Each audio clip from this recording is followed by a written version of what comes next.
Hello friends, welcome back to my channel. మనం ఈరోజు బీరకాయ పప్పు రెడీ చేసుకుందాం ఫ్రెండ్స్. ఏ విధంగా చేసుకుందామో చూద్దాం.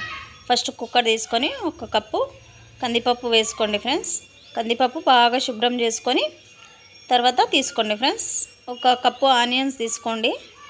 తీసుకున్న తర్వాత ఒక టమాటా చూస్తున్నారుగా ఫ్రెండ్స్, టమాటా ముక్కలు, బీరకాయ ముక్కలు వేసుకోండి. ఒక 2 బీరకాయలు తీసుకోండి ఫ్రెండ్స్, చిన్న చిన్నవి. తర్వాత చిన్న నిమ్మకాయ సైజ్ అంతా చింతపండు వేసుకోండి ఫ్రెండ్స్. చూస్తున్నారు కదా, ఈ విధంగా నేను చెప్పిన విధంగా వేసుకోండి ఫ్రెండ్స్.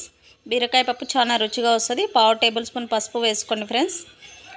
1 టేబుల్ స్పూన్ కారం వేసుకోండి ఫ్రెండ్స్. అది కారం ఎక్కువ ఉంటుంది కాబట్టి నేను 1 టేబుల్ స్పూన్ వేస్తున్నా. 1 టేబుల్ స్పూన్ ఉప్పు, 1/2 టేబుల్ స్పూన్ జీలకర్ర, ఒక 10 వెల్లుల్లి, ఒక 2 టేబుల్ స్పూన్ల ఆయిల్ వేసుకోండి ఫ్రెండ్స్. చూస్తున్నారు కదా, ఒక చెంబు వాటర్ పోసుకోండి. అంటే ఒక చెంబు అంటే 1 లీటర్ పోసుకుంటున్నాను ఫ్రెండ్స్ నేను. చూస్తున్నారు కదా, ఈ విధంగా పోసుకున్న తర్వాత కుక్కర్ మూత పెట్టుకొని ఒక 5 విజిల్స్ వచ్చే వరకు వెయిట్ చేయండి ఫ్రెండ్స్.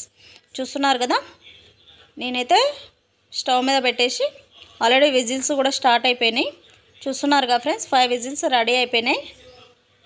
చూడండి, 5 విజిల్స్ ఆల్రెడీ వచ్చేసినాయి. చూస్తున్నారు కదా, పోపు రెడీ చేసుకుందాం. పప్పు ఉడికిపోయింది. ముందుగా చిన్న ప్యాన్ పెట్టుకొని ఒక 3 టేబుల్ స్పూన్ ఆయిల్ వేసుకోండి. జీలకర్ర, ఆవాలు, కరివేపాకు, వెల్లుల్లి వేసుకోండి ఫ్రెండ్స్.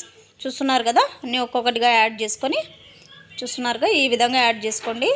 ఈ విధంగా బాగా వేగాక అప్పుడు మన పోపు అనేది రెడీ అయిపోతుంది. చూస్తున్నారు కదా, ఈ విధంగా అయిన తర్వాత మనం ముందుగా చేసి పెట్టుకున్న పప్పులో వేసేసుకోండి ఫ్రెండ్స్. ఇంతే, మన పప్పు రెడీ అయిపోయింది ఫ్రెండ్స్. మీకు కనుక ఈ రెసిపీ నచ్చితే లైక్, షేర్, సబ్స్క్రైబ్ చేసుకోండి ఫ్రెండ్స్. మన ఛానల్కి మీ సపోర్ట్ ఇవ్వండి ఫ్రెండ్స్. Bye friends.